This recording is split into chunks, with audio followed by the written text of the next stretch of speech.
EU don't care about damage they inflict. Brexiteer SKEWERS Barnier for Brussels project. Former Ukip leader Lord Pearson has criticized the European Union and claimed eurocrats are willing to damage the lives of those in EU member states to keep the Brussels project together. It comes after the House of Lords voted in favour of an amendment to the government's withdrawal bill by 354 to 235 after it was proposed by Viscount Hailsham. Brexit supporter Lord Pearson said, "It is true that politicians and bureaucrats haven't the faintest idea about how to do a deal. They clearly have no idea about how strong our hand is. We have the cards in every one of the four main issues. We have the cards on mutual residence. We actually offered a deal to the EU in the Christmas before last. The eurocrats own the aim, the people we are dealing with, Michel Barnier and that lot. Their only aim is to keep their project of integration going. They couldn't care less about the damage they do to the people of Europe. Look at the Greek people and so.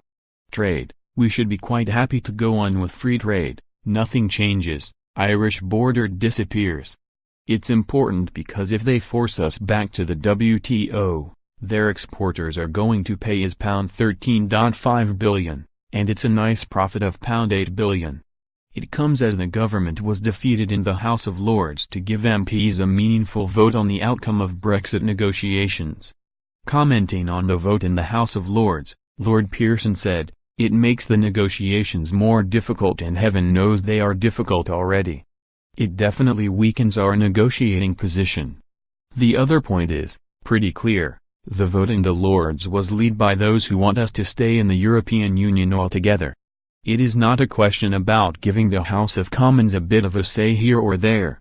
They want us to stay in the European Union. These are people, if you please, who have stood by affectionately while 20,000 pieces of European legislation have been enforced on this country with the House of Commons and House of Lords being unable to do anything about it."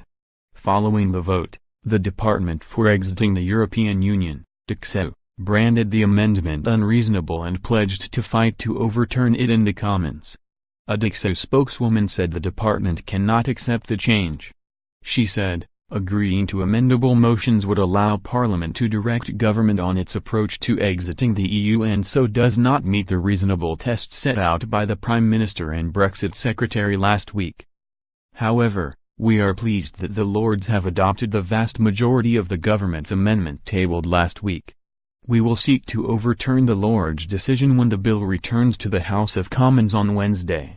Speaking on BBC's Sunday Politics over the weekend, Mr. Grieve warned Tory rebels could collapse the government. He said, "We could collapse the government.